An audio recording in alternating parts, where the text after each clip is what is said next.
quando tem cadeiras aqui, muitas vazias. Quero passar a palavra ao pastor, quero peço que vocês cooperem, oriente aí, cadê o diácono? Por favor, quem está nas laterais, você está nos meios aqui, ó. Tem muitos lugares aqui, ó. Ali no Gamalógia tem as 4 cadeiras, aqui na frente tem mais 2 cadeiras, aqui tem mais cadeiras. Então vamos sair das laterais. Tá? Eu quero que vocês já orientem as pessoas a sentar no lateral, tá? As crianças, se possível, vai sentar aqui na frente. O que vai passar aqui agora é super importante. Todas as crianças, sempre um dos pais aí. Aqui atrás do irmão, aí tem mais 4 cadeiras, 5 cadeiras aqui na frente.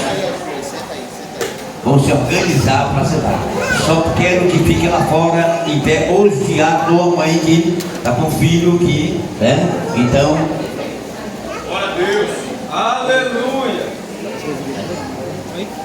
Amém. Ajuda ele a descer aqui, por favor, Gideon. Tá bom? Vai.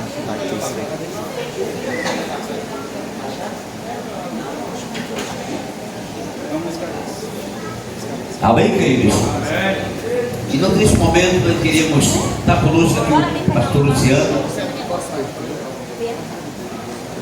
nosso irmão em Cristo, pastor, coordenador do Extremo Sul, e também com a sua equipe ali. Eu acho que aqui não. Romulo e Vinícius, Deus abençoe vocês grandemente.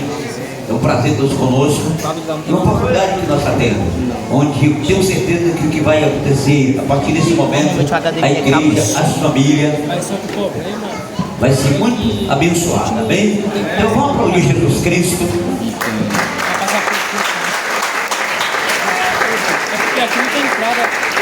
Vamos aplaudir Jesus, receba o servo do Senhor, amém? Não tem entrada para pegar.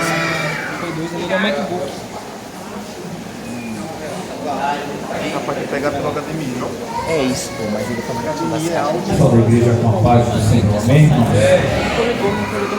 É uma alegria estar aqui. E eu já queria parabenizar ao pastor, porque eu sei que a esposa, a filha, a família, está tudo reunido aqui. E isso me dá uma alegria. Eu também tenho o privilégio de ter 3 filhos. Eu só tenho 3 filhos, graças a Deus, gente. Eu tenho uma menina com 25 anos, ela é formada em Direito. Eu tenho um jovem de 20 anos também, agora é estudante de Direito, e tem um mais novo, que é o que está morando aqui comigo. E eu tenho o prazer de dizer o que está lá em Josué 24, verso 15. Alguém lembra desse texto? Eu vou dizer a primeira frase e eu gostaria de ouvir da igreja a segunda frase. Lá diz assim, ó: eu e a minha casa, quem crê nisso diz amém. É sobre isso que nós vamos falar nessa noite. Aqui está minha família. A minha filhinha acabou de viajar para Salvador, veio passar o final de semana com a gente. Eu sou de Salvador e estou aqui no extremo sul da Bahia há 7 meses. Eu vim para aqui para coordenar essa área da igreja para todo o extremo sul da Bahia. É um privilégio estar nessa terra maravilhosa. Estou sentindo muito frio. Em Salvador, 25 graus, a gente já está usando jaqueta. Aqui está dando 20, eu estou tremendo de frio. Então, hoje eu estou saindo aqui já pegando fogo, ainda mais com o louvor que a irmã tocou ali. Deus seja louvado. Queridos, vamos para a Bíblia? Abre a Bíblia, irmão. Segunda carta a Timóteo, capítulo 3, verso 1 a 4. E quando você abre, eu queria dizer para você que Paulo escreveu esse texto aproximadamente 2000 anos atrás. E olha que coisa interessante, eu trago aqui a nova versão internacional. E na minha tradução diz assim, ó: saiba disto, nos últimos dias sobrevirão tempos terríveis. Os homens serão egoístas, avarentos, presunçosos, arrogantes, blasfemos, desobedientes aos pais, ingratos, ímpios, sem amor pela família, irreconciliáveis, caluniadores, sem domínio próprio, cruéis, inimigos do bem, traidores, precipitados, soberbos, mais amantes dos prazeres do que amigo de Deus. Queridos, embora Paulo tenha escrito esse texto há quase 12 mil anos atrás, parece que esse texto foi escrito quando, irmãos? Porque as coisas que Paulo vai trazer aqui são muito peculiares aos nossos dias. Eu queria chamar a sua atenção para essa palavra aqui, que é onde nós vamos mexer um pouco, que é sem amor pela família, e também a palavra que vai falar sobre egoísmo, que é essa palavrinha aqui. Aí surge uma pergunta: a igreja que nós vivemos hoje é uma igreja egoísta, sim ou não? Sim. O egoísmo também entrou em nossa casa, sim ou não? Sim. Quantos aqui são casados? Levanta a mão, os casados. Os noivos. Quem está namorando? Só um. E quem está sofrendo?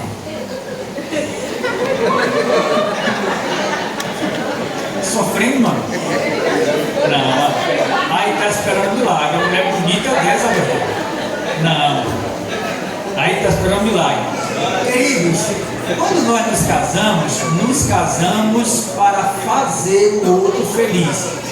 Há um consenso equivocado que fala assim: eu vou me casar para ser feliz. Se você casar para ser feliz, você está começando o casamento errado. Você precisa casar para fazer o outro feliz. E por que esse consenso é muito importante para a nossa vida? Porque se a minha preocupação está no outro, as coisas ficam melhor. Porque nem tudo que eu gosto faz a minha esposa feliz, nem tudo que ela gosta me faz feliz. Logo, muitas vezes eu preciso abrir mão daquilo que eu gosto para fazer a minha esposa feliz. E eu sei que muitas vezes você também abre mão daquilo que você gosta para fazer a sua esposa feliz. Só que se isso não for uma realidade, nós vamos parar em algumas pesquisas que nós vamos mexer aqui agora. O mundo diz que casamento é uma instituição falida. Isso não é verdade, isso é um mito, tá, gente? O mundo diz que casamento é uma instituição falida. Hoje existe 13 tipos de família. Uau, pasmem. 13 tipos. Existe a família monoparental, homoafetiva e assim sucessivamente. O tempo não nos permite mexer com 13 famílias, mas o fato é que elas estão casando. E aqui eu trago para você um registro interessante que diz o IBGE que houve no ano passado 970 mil casamentos, ou seja, quase 1 milhão de pessoas casaram no ano passado. Então o mundo acredita em casamento, sim ou não? O grande problema é que o casamento se tornaram descartáveis. Enquanto 970 mil casaram, olha que interessante, 420 mil divorciaram de maneira legal. E você sabe que boa parte, se não a maioria, divorciam, mas não de maneira legal. O que muito provavelmente acredita é que quando as pessoas casam, elas se divorciam. Para trocar isso por miúdo, uma pesquisa que diz que para cada 12 casamentos, 6 se separam. 4 se toleram, apenas 2 permanecem felizes. Eu quero acreditar que falo para um grupo que faz parte desses 2% que permanece feliz. Se você faz parte desse grupo, diga glória a Deus. Glória a Deus. Mas talvez alguém tenha falado assim: pastor Luciano, mas não é fácil viver casado, eu sei disso. E talvez você assim: eu estou pensando em me separar. Aí eu não posso acreditar nisso, porque casamento foi feito há quanto tempo, igreja? Para a vida toda. Pastor, você está falando isso que você não conhece o nosso céu que tem lá na minha casa. Alguém falou, fala a Deus aí, foi? Pastor, você está falando que você não sabe a mulher que mora dentro da minha casa. Irmão, Deus pode todas as coisas, sim ou não? Sim. Amém. Ele pode inclusive transformar o nosso céu que está dentro da sua casa. Ele pode inclusive transformar aquela mulher que está dentro da sua casa. Só que nós temos uma crise. É que eu quero que Deus transforme a vida da minha mulher quando a minha vida ainda não foi transformada. Às vezes eu quero ver na minha mulher a mulher de Deus, mas a minha mulher não vê em mim um homem de Deus. Irmão, não dá para pregar o evangelho em casa dizendo que Jesus te ama, porque se Jesus não estiver na minha vida, as pessoas não vão acreditar. É fácil sair naquela rua bonitinho de terno e gravata e dizer para quem não te conhece, mas em casa não se prega com palavra, em casa se prega com a vida. Irmão, se você não lê a tua Bíblia em casa, não peça para teu filho ler, porque ele vai perguntar por que você não lê. A nova geração, ela é questionadora. Na minha época, e na época do pastor, quem tem 40 anos aqui, para a gente já se conectar, 40 anos para cima, 40 para cima. Pronto. Na nossa época, o pai dizia assim, ó, faça o que eu mando. Isso não funciona mais, tá, gente? Essa época acabou. Como não tem acontecido as coisas que deveriam no casamento, amado, obrigado, viu? Perdão. Aí nós temos um problema. A partir daí surge aquilo que nós chamamos de família monoparental. É uma das 3 famílias que a psicologia consegue identificar.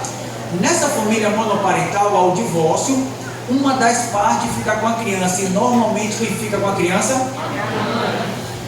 O marido nem sempre manda a pensão, o ex-marido, e quando dessa pensão chega, não resolve os problemas financeiros, sim ou não?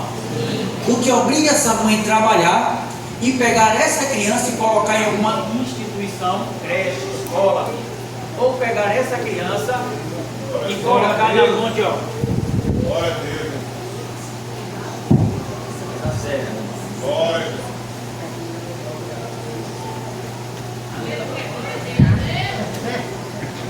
Aí a gente pega essa criança, coloca em uma instituição ou coloca na mão de alguém para cuidar, e na grande maioria das vezes nem a instituição, nem a pessoa que cuida dos nossos filhos compartilha da mesma fé que nós.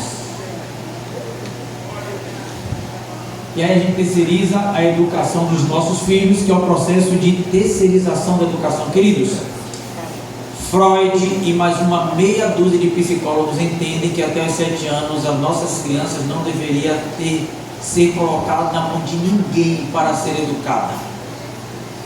Porque esse é o processo de formação de caráter e apenas os pais têm a competência e a capacidade, e Deus espera que você faça isso. Porque a partir daí, o que vai ser colocado em cima dessa criança já vai ser construído em um alicerce já preparado. E muitas vezes, essas crianças têm sido expostas a coisas que ela não está preparada para receber. E um dos pontos importantes na educação da família, eu creio muito nisso e faço em minha casa até hoje, chama-se culto familiar, culto doméstico, culto no lar. Não importa a nomenclatura, o fato é que precisamos fazer culto em casa com a nossa família. E por que eu preciso fazer culto em casa com a nossa família? Eu vou dizer daqui a pouco os motivos por que devemos fazer, mas eu quero mostrar para você que o mundo tem mudado. As famílias não fazem culto mais em casa porque essa é a nova cena das famílias evangélicas. Até cachorro tem tablet de celular hoje, então ninguém mais se comunica em casa. E quantas vezes as famílias estão perto, mas não estão juntos? É possível estar perto e não juntos, sim ou não? Sim. Ali está a maior prova disso. É o que nós vamos mexer, queridos.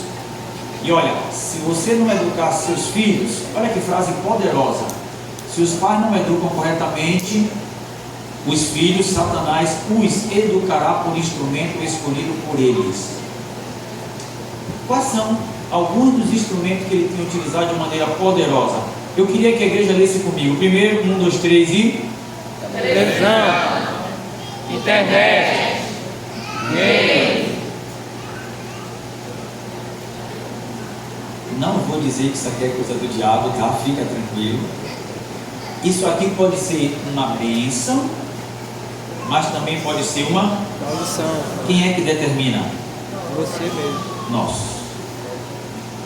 O que nós vamos fazer aqui é exatamente entender como melhor utilizar essas coisas. Não acredito que aqui tem que assistir Dora. Queridos, olha só que interessante. Há muita gente que diz que a televisão perdeu seu lugar. Isso não é verdade, queridos. Eu trago pesquisas aqui interessantes, que aqui nessa pesquisa vai dizer que ainda hoje, em nossos dias, os brasileiros consomem 5 horas e 37 minutos de televisão por dia. Os brasileiros permanecem assistindo televisão, mesmo com a chegada da internet, uma média de 5,37 minutos por dia. Isso significa dizer que nós passamos 25% do nosso tempo assistindo a televisão. E aí nós temos muitos outros problemas, porque a televisão vai proporcionar para a gente algumas coisas que não deveria. E eu queria mostrar para vocês aqui algo bem interessante. Quando uma criança alcança 18 anos de idade, ela vai passar essa realidade. Ela fica 35.080 horas com a televisão, 35.478 horas na internet, ela fica 12.000 horas com os professores em sala de aula, mas essa criança fica quanto tempo com os pais, conversando? Diante dessa cena, minha pergunta é: quem é que está influenciando os nossos filhos? Qualquer coisa, menos os pais.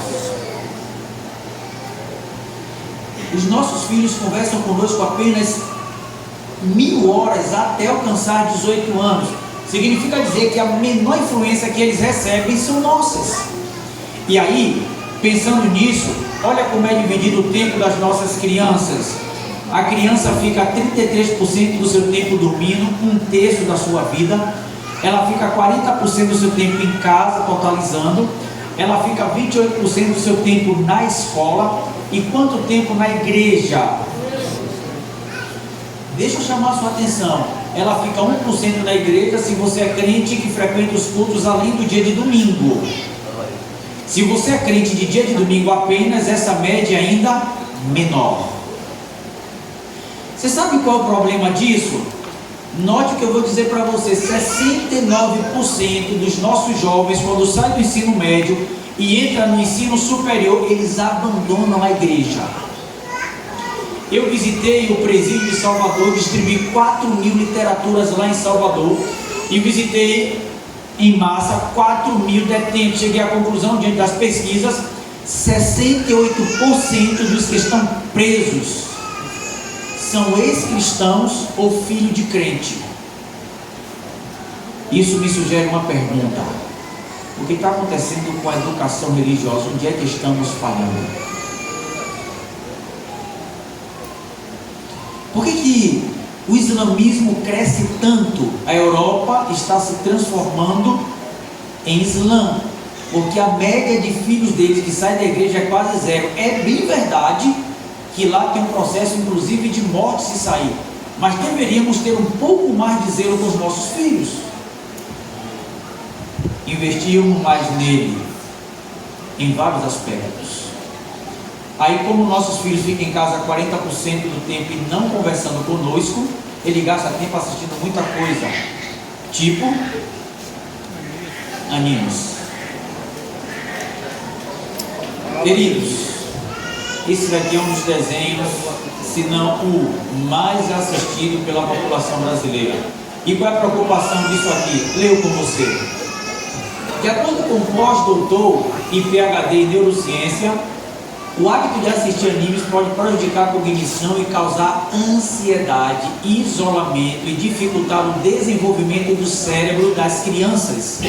A maioria dos animes não traz nenhum tipo de conhecimento além de estímulo à violência, o que ajuda a aumentar a ansiedade e desencadeia um processo de emburrecimento, prejudicando o processo de neuroplasticidade cerebral e atrofiando o nosso cérebro.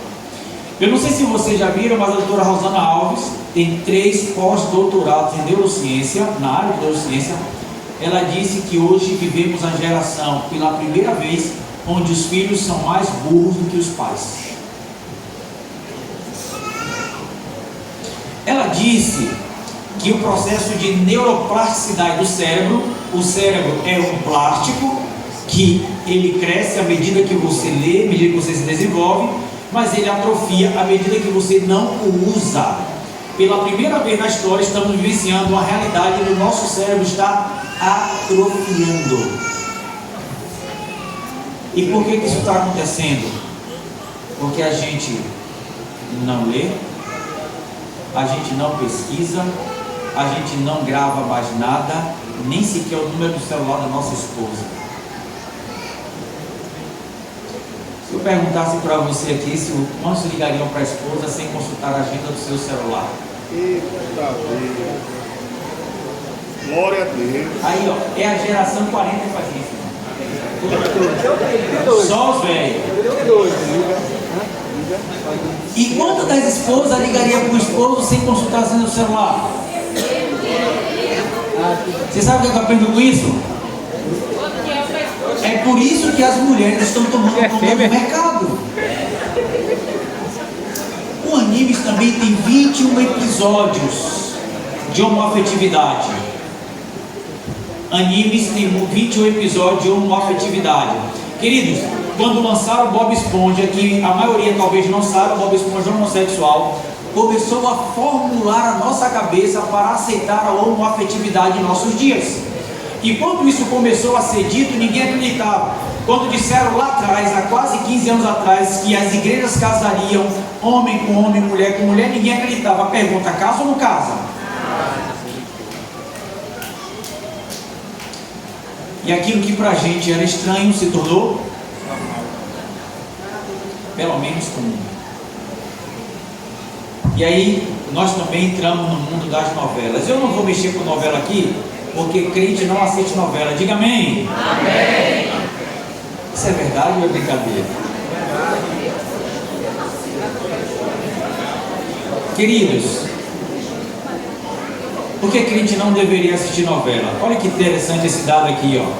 Aqui diz para mim que as novelas da Rede Globo, eu não estou falando o que eu acho, tá, gente? Aqui informações do BID, Banco Interamericano de Desenvolvimento.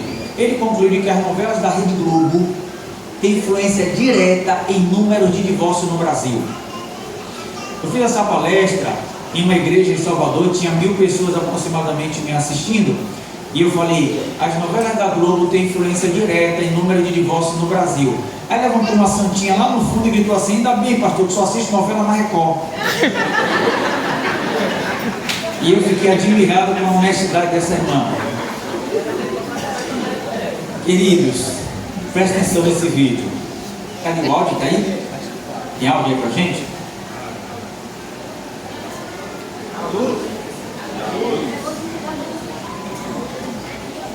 Linda! Ai, gente! Que isso? Não precisa de mim. Garanto a vocês que ela não tem veneno nenhum. O que significa que é ela quem tem que ter medo de você. Serafina, cuidado, viu, linda? Ai, meu Deus. E ela fala como se fosse uma pessoa, né? Ela é mais do que uma pessoa. É uma entidade divina. Vejam a história do mundo, por exemplo. Adão e Eva. Por que a gente está aqui? Porque Adão e Eva pecaram quando fizeram amor. E quem foi que inspirou o primeiro casal do mundo? Uma serpente. Portanto, devemos a ela o milagre da vida. É isso mesmo. Se não fosse a serpente, Adão e Eva ainda estariam no paraíso, mortos de tédio, sem saber nada de sexo. Queria chamar sua atenção para duas coisinhas apenas desse vídeo. Primeiro, ela disse que a serpente é uma entidade divina. Em outras palavras, para mim, a serpente é Deus. Segundo, ela disse que a serpente, nós devemos o milagre da vida. Parafraseando, ela está dizendo que a serpente é nosso Criador. Mas Apocalipse, capítulo 12, verso 7 a 9, diz que foi expulso do céu a antiga serpente. O nome dela? O nome dessa novela foi Em Família.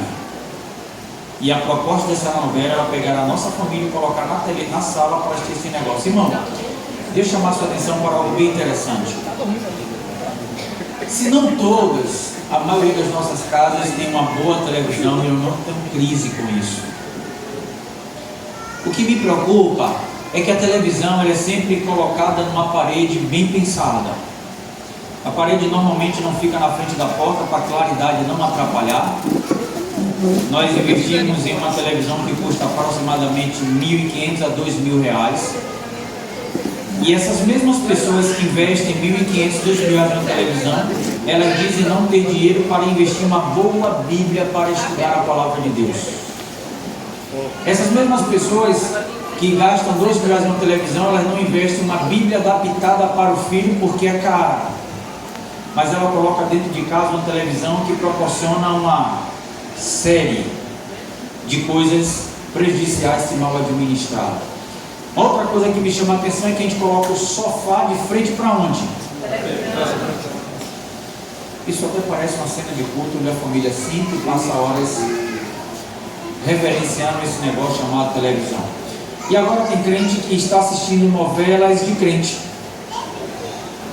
Que contrassenso, né? Eu vou chamar a atenção para que a gente não gaste todo o tempo do mundo. Essa novela chamada Jesus, eu encontrei muita gente que estava aprendendo acerca de Jesus através de uma novela. A autora dessa novela, Paula Richard, ela não tinha uma Bíblia até começar a escrever o gênero. Ela não tinha nem sequer uma Bíblia até começar a escrever a novela. E essa mesma autora fez uma apologia a uma peça teatral que acontece no Rio de Janeiro, onde Jesus é apresentado como transexual.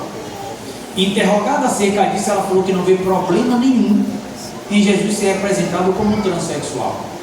E houve muito crente que estava bebendo dessa fonte. Irmão, pode sair da mesma fonte água doce e água amarga? Eu não acredito, da cabeça dessa mulher pode ser alguma coisa boa para os cristãos. Mas não são apenas as novelas que nos preocupam. Nós temos também os filmes. E essa série Harry Potter, além de muitos filmes, eles têm absurdamente livros de grande calibre e que a nossa juventude lê. Fui para um congresso de adolescentes, falar para mais ou menos 800 adolescentes. Quando fiz a pergunta quantos tinham livros do Harry Potter e quantos já tinham lido, o auditório em peso levantaram a mão. Detalhe, enquanto adolescentes evangélicos. E são livros de 300 páginas em diante. Duas crianças deram 2 testemunhos sobre o livro de Harry Potter e os filmes. Olha o que elas disseram. A primeira, lá ele adora o diabo, Beelzebub, Satanás, Lúcifer, em todas as suas formas profanas. E lá ele deve todo o seu sucesso, toda a sua glória, todo o seu poder ao seu doce e bonito Lúcifer. O segundo disse: os livros do Harry Potter são incríveis. Quando ele crescer, vai aprender necromancia e invocar os maiores demônios da terra. Misericórdia, tá aprendido. Surra de ortiga que faltou. Não são poucos os nossos meninos e adolescentes que usam essas coisas. E se os nossos filhos não trabalham e têm essas coisas, uma pergunta é: de quem é o dinheiro? Eu queria chamar a sua atenção para esse processo que é muito interessante, irmão. Quando nós estamos assistindo televisão, nós passamos por um processo de 3 fases. A primeira fase chama-se beta. Quando eu estou assistindo televisão, eu tenho 10 minutos nesse estágio, onde eu tenho capacidade de filtrar as informações. Então aquilo que a televisão proporciona para mim, eu tenho capacidade de filtrar o que vai penetrar o meu subconsciente ou não. A partir de 10 minutos, eu saio do processo beta e entro no estado alfa. Nesse estado, embora eu esteja acordado, eu já não tenho mais capacidade de filtrar as informações. Tudo que vai penetrar aos meus olhos, os meus ouvidos, vai chegar ao meu inconsciente. E inevitavelmente, isso vai gerar transtorno no meu pensamento consciente. Depois do estado alfa, nós chegamos ao estado delta, onde boa parte das pessoas dormem assistindo. Pasmem. Enquanto um adulto precisa de 10 minutos para sair do beta e entrar no alfa, uma criança precisa apenas de... Um adulto precisa de 10 minutos, uma criança precisa apenas de 30 segundos. É por isso que às vezes sua filha está assistindo ou olhando a tela do smartphone e você mexe nela, chama ela, ela nem percebe que você está ali. Alguém já presenciou essa cena? Porque ela já se encontra fora do estado beta. Isso é preocupante. Eu queria convidar a igreja a ficar em pé comigo 20 segundos. Glória a Deus. Glória a Deus. Olha para mim, irmãos. Pega a mão direita e põe para cima. Agora todo mundo pega a mão direita e põe na perna direita. Traz a mão direita para a barriga. Mão direita no braço, no ombro esquerdo. Mão direita no coração, dá uma massagem no coração. Agora todo mundo bota a mão direita aqui, ó, na nuca. Aqui é nuca, igreja? É testa. Pode sentar.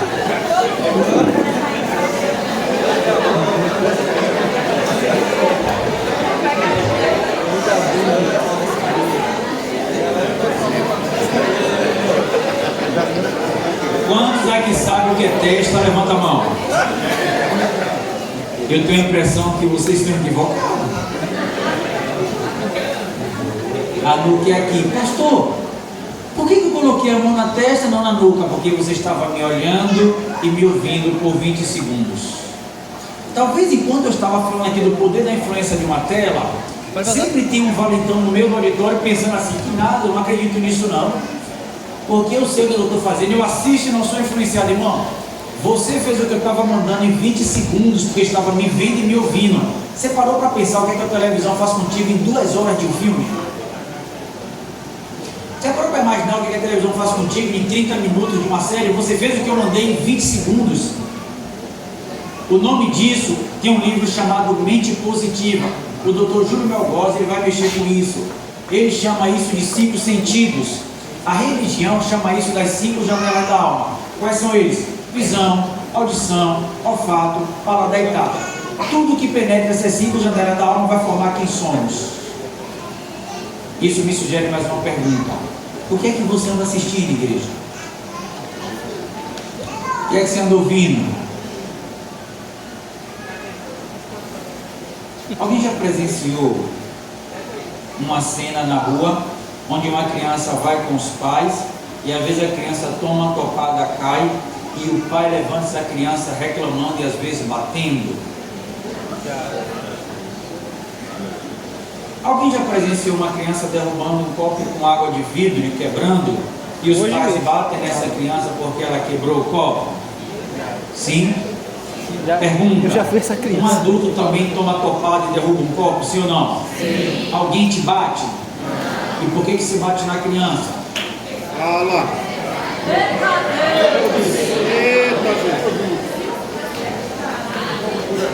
Tem um livrinho da doutora Nancy Van Pelt chamado Como Formar Filhos Vencedores. Neste livro ela diz que a maioria das vezes em que os pais batem nos filhos não é para educá-los, é para descarregar a raiva, o estresse momentâneo. Como não é vigília, vão pular da televisão para a internet. Queridos, essa é uma cena comum. E olha que vídeo interessante. Tá rápido.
As pessoas não são invisíveis. Um brasileiro, ele fica uma média de 9 horas na frente de uma tela. Gente, eu entendo que parte desse tempo é investido em trabalho, mas acredite, nós só perdemos para a África. Os países que criam a tecnologia, Japão, China e companhia limitada, eles não as usam como nós. E além disso, aqui vai trazer algo bem interessante. Eu gosto desse livro chamado O que a Internet está fazendo com os nossos cérebros, do Dr. Nicholas. E eu queria trazer 4 tópicos que eu acho muito relevante. Primeiro, ele diz que a internet está mexendo com a nossa memória. Eu acabei de falar para vocês que boa parte de nós não decoramos mais o telefone das nossas esposas ou dos nossos esposos. Isso faz com que nós não exerçamos atividade para a nossa memória e por isso ela vai ficando atrofiada, e esse é um dos motivos por que nós não conseguimos gravar os capítulos e versículos da Bíblia. Eu fui na padaria comprar pão e quando eu dei a moça R$5 e pedi para ela R$3 de pão, ela precisou pegar uma calculadora e botou 5 menos 3 é igual a 2 para me dar o troco. Gente, eu não sou capaz de acreditar que ela não sabia, mas eu sou obrigado a acreditar que ela não pensa mais.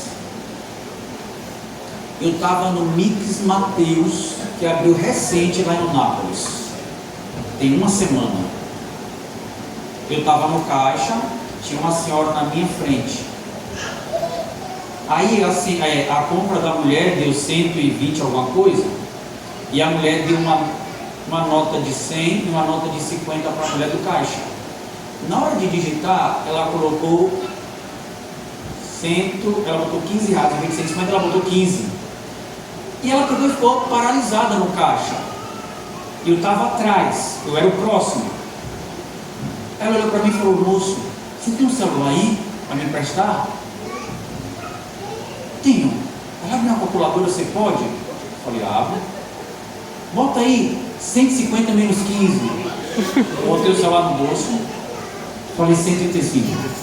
É porque eu botei errado aqui, eu preciso digitar. Eu não acredito que ela não sabe. Não acredito. Mas eu sou obrigado a acreditar que ela não pensa. Deus te criou como ser pensante. Você é imagem e semelhança de Deus. E uma das coisas que o capeta quer é fazer com que não pensemos, para que as nossas decisões não sejam racionais. Segundo item, aprendizado. Geração 40. Quando nossos professores pediam uma pesquisa, eu vou dar um exemplo aqui sobre um ator famoso. Onde é que a gente ia buscar uma pesquisa? Onde é que a gente ia buscar? Biblioteca. E a gente copiava no papel pautado. Olha nessa época, papel pautado. Tinha que fazer a capinha lá. Hoje é diferente. Quando a professora pede uma pesquisa, onde é que a nova geração Y vai buscar? Doutor Google. ChatGPT. Você sabe qual é a minha crise? É que normalmente elas acham uma pesquisa, dá Ctrl C e Ctrl V, copia e cola. Eles fingem que aprendem e os professores. E agora com a inteligência artificial não precisa mais nada. Tem pregador, pastor, que não prepara mais sermão, tá? Ele chega na inteligência artificial e fala assim: ó, quero um sermão falando sobre perdão. Ela entrega um sermão pronto para esse pastor pregar. Na Bíblia diz que o Espírito Santo inspira pessoas. Ele não inspira computador. Glória a Deus. Eu não posso acreditar que seria usado do púlpito se eu não investir tempo buscando de Deus a unção para pregar. Terceiro item, afetividade. Geração 40, pré-celular.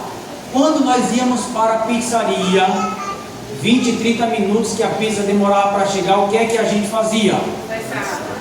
Geração Y. Enquanto a pizza chega, o que a gente faz? Primeira pergunta quando chega na pizzaria.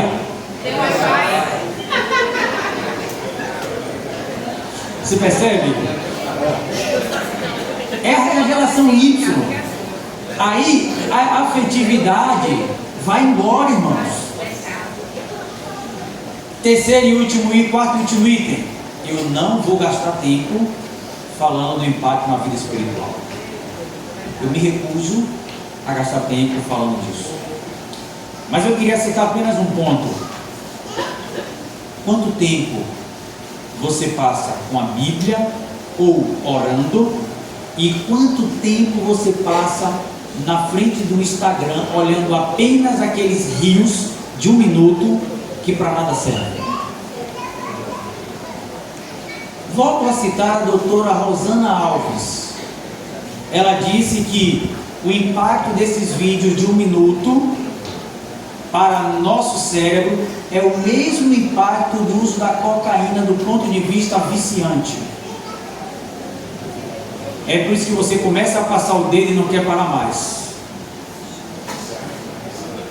Queridos, a ciência descobriu agora, desses 24 itens da periferia, para que uma pessoa seja feliz, seja engajada e tenha significado. Irmão, a ciência descobriu isso agora. Se tu der um pulo lá em Gálatas 5:22, você vai ver que aí é o fruto do Espírito está lá há 2.000 anos atrás. Glória a Deus. Aleluia, Jesus. Só que a gente não usa. Aí nós vivemos uma realidade de crise terrível. Além disso, as redes sociais é um vilão do ponto de vista de pedofilia. Eu queria chamar a sua atenção para esse gráfico aqui, ó. São 13, poxa, eu não destaquei. São 13.000 queixas por ano sobre pedofilia. 13.000 mensagens sobre aliciamento de crianças por ano. E ainda para concluir essa parte da internet, olha aqui, WhatsApp forte. Meus amigos, perdi hoje para a internet o grande amor da minha vida, meu filho, que foi tentar aprender a respiração e não aguentou. Ele iria completar apenas 10 anos.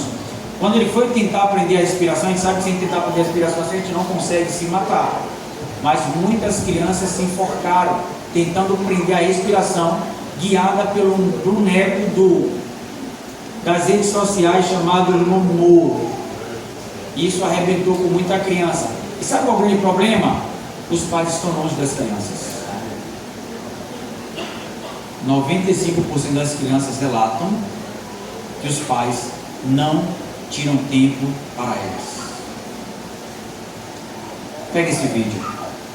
Era quarta-feira, 8 horas da manhã. Cheguei a tempo na escola do meu filho. Não se esqueçam de vir à reunião de amanhã, é obrigatória. Foi o que a professora havia dito no dia anterior. O que essa professora pensa? Acha que podemos dispor facilmente do tempo que ela determina? Se ela soubesse o quão importante era a reunião que eu tinha às 8h30, dela dependia uma boa negociação e tive que cancelar só para ir à escola. Lá estávamos nós, mães, pais e professora. Ela agradeceu nossa presença e começou a falar. Eu não me lembro bem o que ela dizia. Minha mente estava pensando em como iria resolver a minha ausência na reunião e salvar aquele negócio tão importante. João Rodrigues, escutei ao longe. Não veio o pai do João Rodrigues? Insistiu a professora. Sim, estou aqui, respondi indo em direção para receber o boletim escolar do meu filho. Voltei para o meu lugar e olhei rapidamente o boletim. Para isso, foi que ouvi. Que absurdo isso! O boletim estava cheio de notas 5 e 6. Guardei rapidamente para que ninguém pudesse ver como tinha se saído o meu João. De volta para casa, aumentava ainda mais minha raiva cada vez que eu pensava: eu dou tudo para esse menino, não tem faltado nada, afinal, por que ele não se dedica à escola? Agora ele vai ver. Entrei em casa, fechei a porta numa batida e gritei: vem aqui, João! Ele estava no quintal e veio correndo para me abraçar. Papai, papai! Eu nada de papai. Afastei de mim, tirei a cinta. Eu não lembro quantas vezes bati, ao mesmo tempo em que falava tudo o que eu pensava dele, e ordenei: agora vai para o teu quarto. O menino foi chorando, sua face estava vermelha e a boca tremia. A minha esposa não falou nada, só mexeu a cabeça num gesto de reprovação total e entrou na cozinha.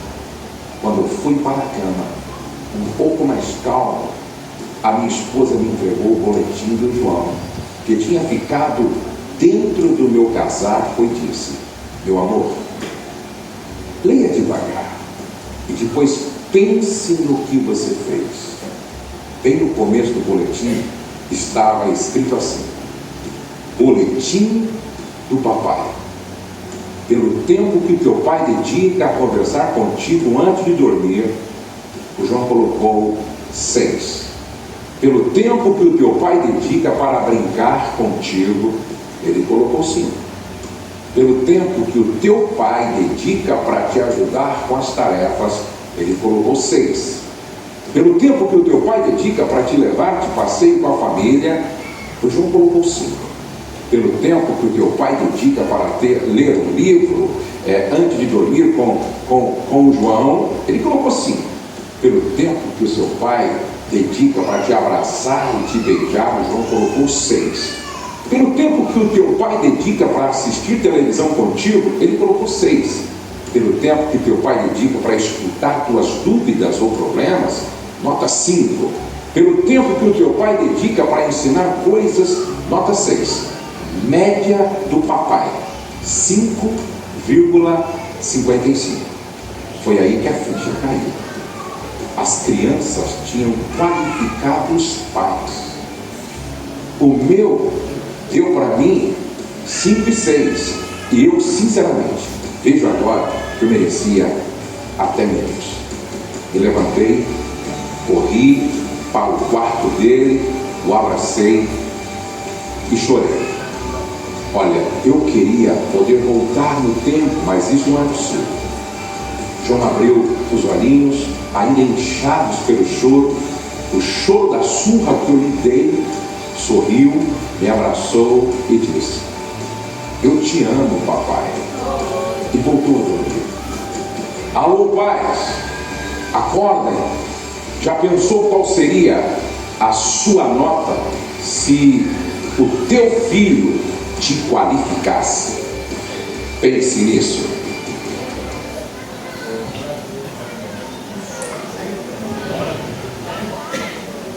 Tempo, carro, emprego, tudo isso é possível recuperar. O tempo que passou não volta mais. Se você não deu um beijo no seu filho hoje pela manhã, você nunca mais vai ter o dia 21 de julho para beijar o seu filho de manhã. Nunca mais. Se você hoje ao acordar não tirou tempo para orar a Deus, você nunca mais na sua vida vai orar a Deus no dia 21 de julho de 2024. O que você está fazendo com o seu tempo? Olha que texto poderoso. O psicólogo novarquino passou 3 meses observando a reação dos bebês no orfanato, onde enfermeiras eram tão ocupadas que cada criança tinha apenas 1/10 de mãe. O doutor descobriu que aproximadamente 30% delas morria antes de um ano. A inanição emocional ou a fome emocional é tão perigosa quanto a fome física, diz o Dr. Spitz. ela é mais lenta, mas tem a mesma eficácia. Se não houver satisfação emocional, as crianças morrem. Mas deixa eu dizer uma coisa para você. Talvez eu fale para alguns pais que tem algumas crianças que, embora não estão mortas fisicamente, mas podem estar mortas emocionalmente. E você precisa ressuscitar essa criança, pais. Acerca da rede social, um grande pregador chamado John Piper, ele escreveu: uma das utilidades das redes sociais é comprovar no dia do juízo final que a falta de oração e de estudo da Bíblia não é questão de tempo. Finalmente, chegamos na última parte, falar sobre jogos. Geração 40, que jogo era esse aqui? Alguém lembra? Quem falou Atari? Você é velho mesmo, não mais. Mas esses jogos, eles tinham muito pouco malefício. Esse foi o videogame que ganhei quando passei para a 5ª série. Mas as coisas mudaram. Que jogo é esse? Não. Ele não tem problema nenhum. Olha só que interessante. Esse jogo, ele não tem fase e não tem fim. Verdade, sim ou não? Sim. Por que ele é assim? Para você nunca parar de jogar. Esse é o objetivo principal desse jogo. Você vai se tornar um viciado, dependente dele a vida toda, porque ele não tem fim nem passa de fase. E depois, há conteúdo inapropriado, porque é possível jogar com ele online. Esse jogo, PUBG. Gente, o Talibã entende que esse jogo é tão terrível que ele suspendeu, deu 3 meses para que todas as empresas tirassem esse jogo de circulação deste local, porque eles concluíram que esse jogo causa incidente de pânico moral que associavam ao título de corrupção à juventude e a outros problemas sociais. Outro jogo para a gente pensar, que jogo é esse? Mais prejudicial do que TikTok, pais processam Roblox por conteúdo sexual dentro desse jogo que parece ser simples. Próximo jogo. Fortnite. A reportagem afirma que esse jogo tem uma pegada mortal e séria. Verdade. Queridos, um psiquiatra também surge para afirmar, sem contexto, que os jogadores podem mostrar níveis mais altos de agressividade. Terceiro e último. LOL. Pesquisa acadêmica. Aqui vai dizer agressão simbólica que leva o jogador a cometer atos agressivos por ter mais gráficos e personagens realistas com câmeras em primeira pessoa, permitindo que haja identificação do jogador com o personagem. Ou seja, quando eu estou jogando esse negócio, eu e o personagem nos tornamos uma só pessoa. Se ele mata, quem está matando? Eu. Se ele rouba, quem está roubando? Eu. Irmão, isso pode cauterizar a nossa mente e se tornar algo comum. Exemplo: como é que alguém que trabalha no necrotério está abrindo um corpo e ao mesmo tempo comendo? Mente cauterizada. Como é que o médico está do lado, alguém está passando mal, o médico manda aguardar um pouquinho porque ele está na hora de descanso? Mente cauterizada. Como é que eu vou ficar jogando o tempo todo? Quando eu sair vai ser muito fácil matar ou fazer alguma besteira, porque a minha mente está acostumada a fazer isso. Olha essa cena. Eu nunca vi CS. CS era massa. CS é massa.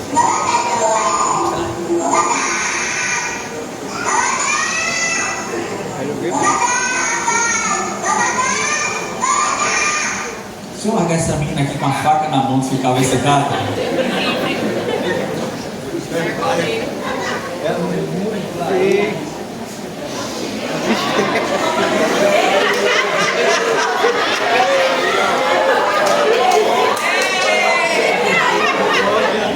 Eu nunca nem parti, graças a Deus.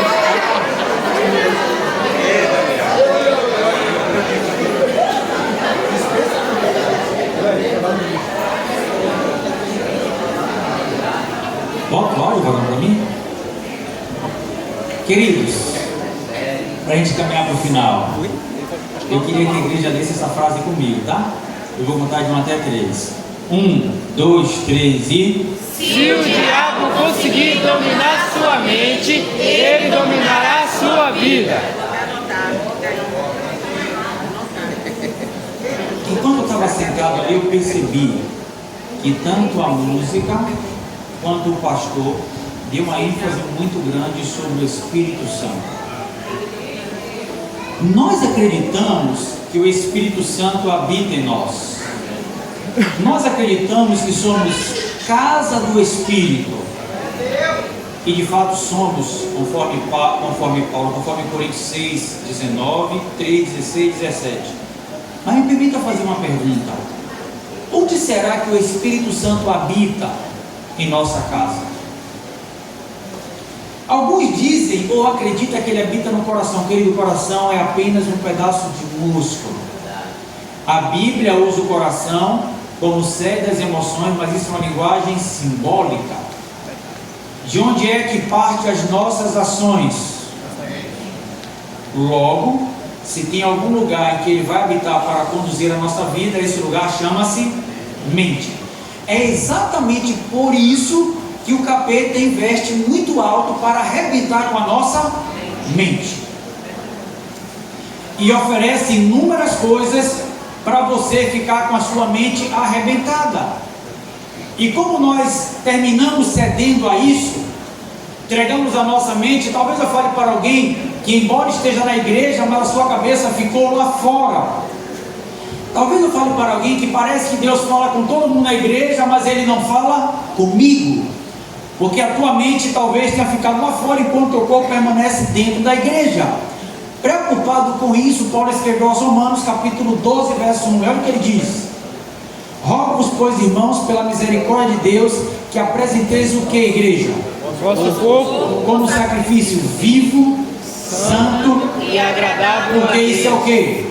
É o vosso culto O que racional. Paulo está utilizando aqui é uma linguagem cultica. Paulo está pegando uma linguagem do Antigo Testamento, falando sobre santuário, sobre oferta de sacrifício, e trazendo para nós. Paulo está dizendo que o meu corpo deve ser oferecido a Deus como sacrifício vivo, porque Deus não aceita sacrifício humano, mas deve ser oferecido a Deus como sacrifício vivo, santo e agradável a Deus. Paulo está fazendo um paralelismo com o cordeiro que era oferecido lá. Pergunta: o cordeiro era perfeito, sem mancha, sem mácula? E se Paulo está propondo que o nosso corpo seja oferecido da mesma forma, a minha pergunta para você é: se você oferecer o seu corpo a Deus junto com a tua mente, comparando ao cordeiro do Antigo Testamento, ele aceitaria o teu sacrifício? O que você está assistindo, o que você está ouvindo, tem preparado a tua mente para ser ofertado a Deus como sacrifício vivo? Porque se não tem preparado a minha mente como sacrifício vivo, tem um conselho de Cristo assim, ó: se a tua mão pecar, faz o quê? Irmão, se você não consegue dominar as redes sociais, telefone, televisão, seja lá o que for, arranca isso da tua vida. É melhor sem ela entrar no céu do que com ele ser queimado. E talvez agora você esteja me perguntando: pastor, o que é que eu faço? Arrebentou com tudo? Paulo continua no verso 2: não vos conformeis com este século. Nova tradução na linguagem de hoje: não entreis na forma deste mundo. O verbo conformeis aqui, ele não tem a ver com aceitação, tem a ver com moldar. Não devemos nos amoldar à forma desse mundo, porque o mundo são as pessoas da terra e nós somos as pessoas do céu. Diga amém. Amém. Só que a minha preocupação é que nós queremos ir para o céu, mas a nossa cabeça está onde? Inclusive os nossos investimentos. Não combinei nada com o pastor. Eu vou dizer o que é uma realidade na minha igreja. Espero que aqui não seja. Quando quebra o ventilador, quando quebra o nosso som, que a gente precisa fazer o investimento, vamos fazer vaquinha. É assim que acontece? Vamos levantar um movimento, uma oferta. E sempre tem uma meia dúzia que não tem dinheiro porque ficam lá. E aquela luta para conseguir. Mas irmão, Ageu vai dizer que primeiro deve se cuidar das coisas de Deus, sim ou não? Sim. É interessante notar que às vezes eu não consigo entrar numa campanha para comprar um ventilador, para comprar um som na igreja, mas basta o meu celular cair no chão e quebrar. O que é que acontece? Cartão em 10 vezes, mas eu vou comprar um celular. Isso aqui eu não vi escrito em lugar nenhum, é coisa da minha cabeça. Deus é primeiro na nossa vida, e não é difícil encontrar o irmão que compra uma geladeira nova para a tua casa, pega a velha e coloca na igreja. Quem é primeiro? Não parece estranho, pelo menos? Já que são essas mesmas pessoas que querem ir para o céu, mas enquanto queremos ir para o céu, a nossa cabeça continua na terra. Aí Paulo vai dizer: não vos conformeis com este século, mais do que, irmãos?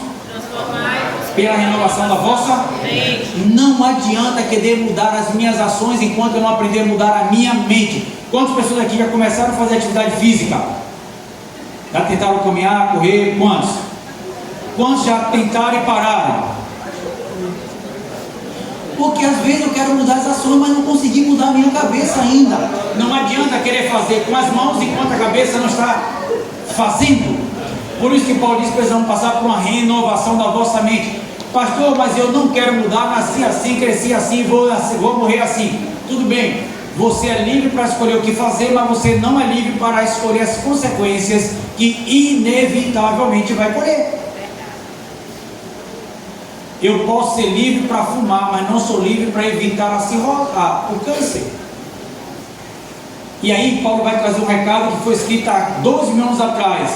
Quando você pegar o telefone, televisão, faz essa pergunta para Deus: isso vale a pena assistir? Olha o que Paulo diz: finalmente, irmãos, tudo que é verdadeiro, tudo que é respeitável, tudo que é justo, tudo que é puro, e assim sucessivamente, se há algum louvor e se há alguma virtude nisso, pensai. Desafio para você: chegar em casa, faz a pergunta para Deus quando for ligar a televisão: será que o Espírito Santo vai permanecer comigo quando eu assisto esse programa em televisão? Se Jesus estivesse aqui na minha casa, ele assistiria isso? O grande problema é que a maioria das nossas prioridades se encontra onde? Nas casas. Depois, nos carros. E o que falar? Isso não é verdade? Qual seria a nossa prioridade aqui na terra, irmãos? Quanto tempo você tem investido na sua família? Há uma teoria falsa que diz que eu preciso colocar tempo de qualidade na minha família. É isso também, mas tem que ter tempo de quantidade também. Não é suficiente apenas tempo de qualidade, é necessário tempo de quantidade.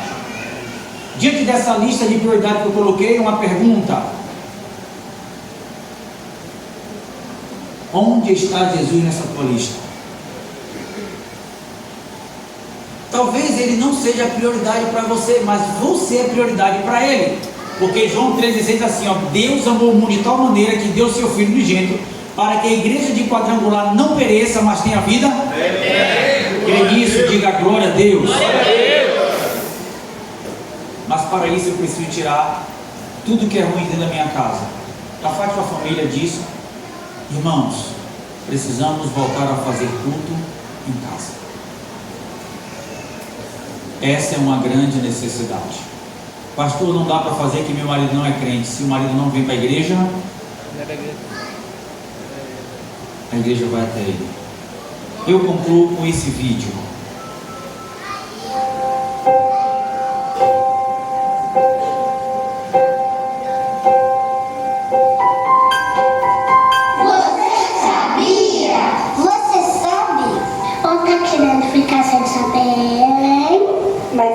Pode contar mesmo assim. Jesus está voltando. O Satanás sabe muito bem disso. E está fazendo de tudo para me tirar do céu. Para me tirar o céu. Para me tirar o céu. E ele está inventando um monte de coisas legais para me atrair. São jogos. São filmes. São desenhos. São livros. E músicas que estão me influenciando para o mal. Sabe de uma coisa? Tem coisas que eu não sei se são certas ou erradas. Só vou saber se você me ensinar. Se você me ensinar. Se você me ensinar. Só vou saber se você me mostrar. Eu não quero ver, ouvir, nem coisas que são ruins para mim. Por favor, me ajude a não deixar as coisas ruins entrarem na minha vida. Na minha mente. Nos meus pensamentos. Preciso que vocês sejam corajosos. Isso mesmo, corajosos. Preciso de um papai. E de uma mamãe. E de um avô. E de uma vovó. Até de você, irmão da igreja. É, você mesmo, irmão da igreja, que acha que não tem nada a ver comigo. Preciso que você não se compre, não se venda. E seja verdadeiro. E honesto. Que não tenha medo de me dizer que não pode. Que não tenha medo de chamar o errado de errado. Que seja firme comigo mesmo que eu faça mesmo. Gente, chore. Ou batuque. Jesus está voltando e eu quero viver para sempre com ele. Mas vai ter tigre, né? Por favor, me ajude pro céu. Faça culto todos os dias comigo. De manhã e de noite. E mostre Jesus nos seus olhos e suas palavras. No seu olhar. E por favor, não deixe eu ver. Ouvir. Olhar coisas que vão me fazer mal. Eu estarei sempre observando. Imitando. E ouvindo você. E aí, ficou só vendo agora? Então, se liga. Se liga. Se liga. Se liga. E vamos juntos para o céu, tá bom? Trato feito. Trato feito. Trato feito? Trato feito. Trato feito?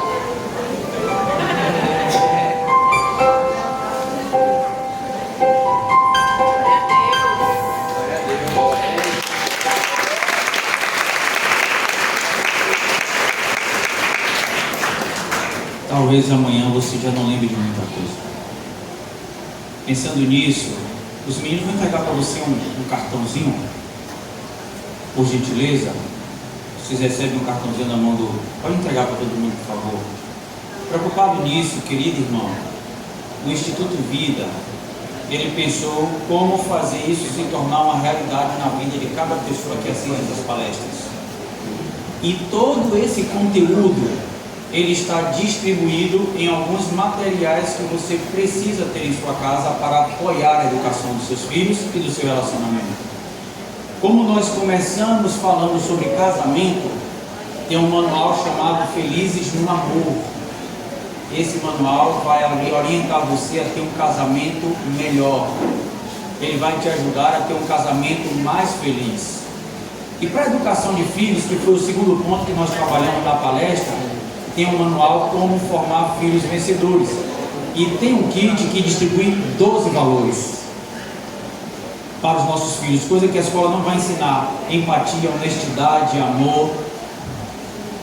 E para cuidar da nossa mente, eu citei este livro, tanto quanto o primeiro, A Mente Positiva, que o Dr. Júlio Melgoza vai falar sobre os 5 sentidos e muitas outras coisas como ansiedade, depressão sucessivamente. Esse manual vai tratar das nossas emoções.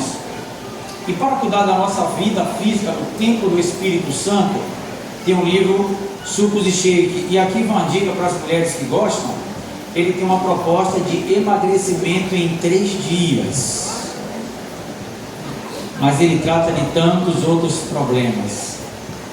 Mas queridos, se tem um material que você não pode deixar de ter na sua casa, é essa Bíblia.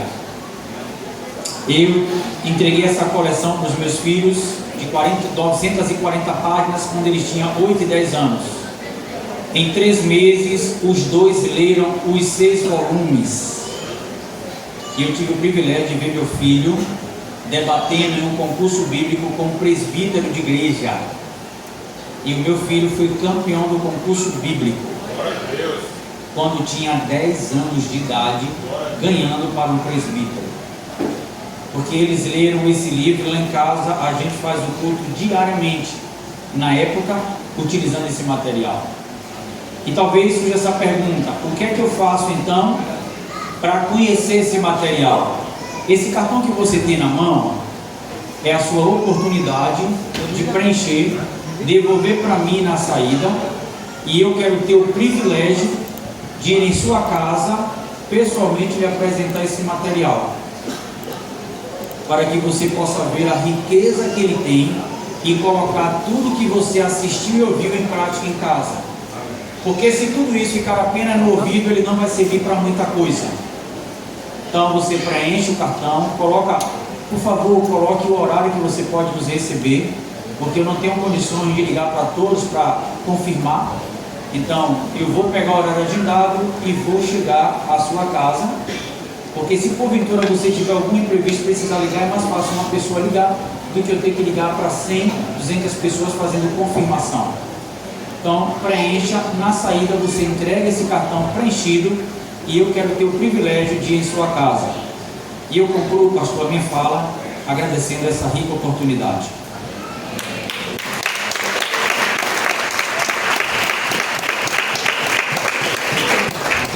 Graças a Deus. Vamos ficar de pé em nome de Jesus.